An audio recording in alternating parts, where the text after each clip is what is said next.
Hiya guys, and thanks for listening. So we're going to deal with grooming. We're going to see what the media's got to say on the subject.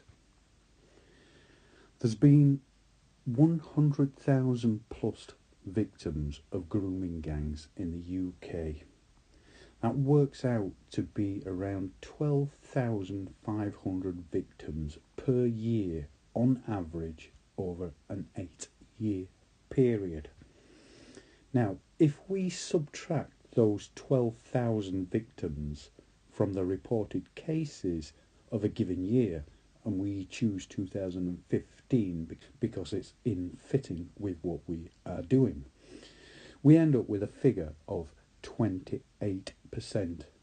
That's how much grooming gangs is kicking into the national statistics on child sex abuse. Now, that balances out to around 23% of all reported cases per year over a period of 8 years. So, is the media right? Well, 54 investigations by 27 police forces tell us that 84% of those that were charged with the offences were in actual fact of Asian descent. So that accounts for around about 7% of society. And this is where society in general seems to be stuck, folks.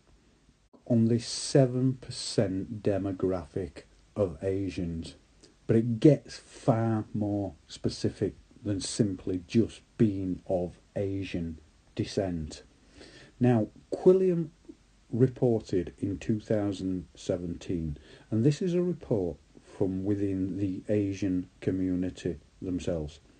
Now, Quilliam stated of that 84% of those that were arrested and charged, specifically 84% of those that were arrested and charged with the offences were of Pakistani or Bangladeshi origin.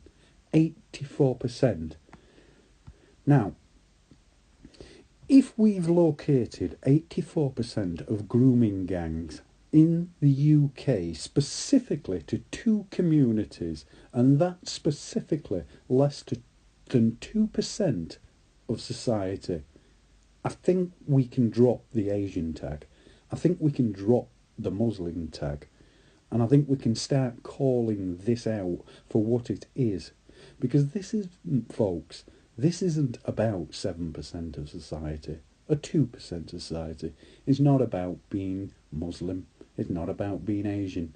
This is about a prostitution ring supplying children, a pedophile ring.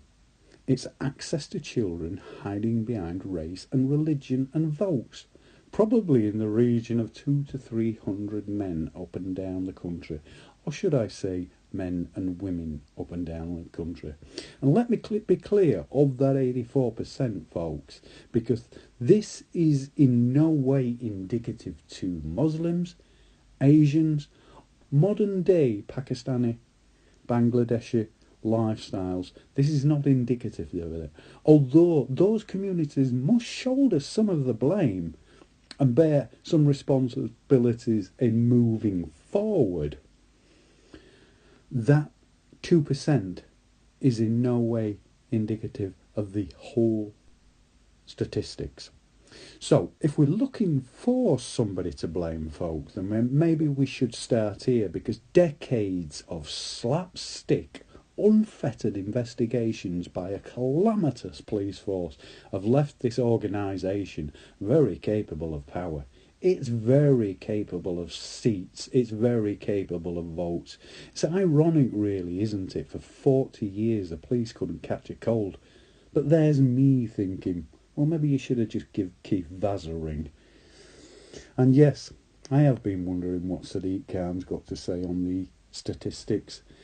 Decades of catastrophic failings to children, decades of treating impoverished and vulnerable children like dirt, second-class citizens not worth the ink of a report, children prostituted in some cases by up to 100 men.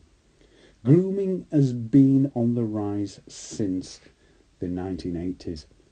Social services were aware of it in the 90s. It took the police 27 years to bring about a prosecution and 31 years to even launch an operation, which was Operation Chalice.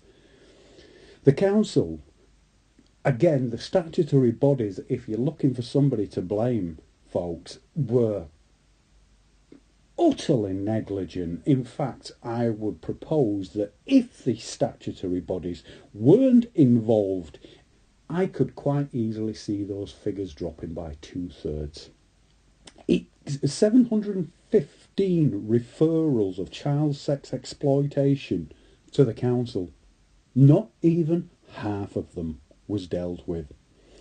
Of that 84%, I have far more questions of the police, I have far more questions of the Home Office, immigration, than I do of Islam and the wider Asian community themselves.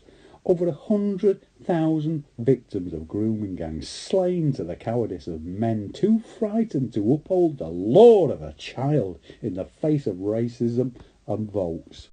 Cowardice in the face of grooming gangs, cowardice in the face of institutional abuse, and cowering in the face of historical abuse. And don't get me started on the domestic side of abuse, folks, because that is the area the authorities really don't want you to see. Those numbers. That's why they keep you so transfixated on grooming and Asians, because after all the cover-ups and all the whitewashes, if you think the police are struggling to contain grooming gangs, well then there's an avalanche of sexual abuse hiding behind the door of the media, the police, the statutory bodies. There's an avalanche of abuse waiting to be discovered. So the police needn't fear racism because, as per usual, the general public have done the work for them. Grooming is over, folks. It's been over for a long time. It's specifically located and it's been identified. I don't believe the police ever feared racism in this issue, because race is the issue that binds this old structure into being. It's race that has allowed over 100,000 children to fall. The minute you drop race in the issue, the moment you see this for what it really is, a pedophile ring.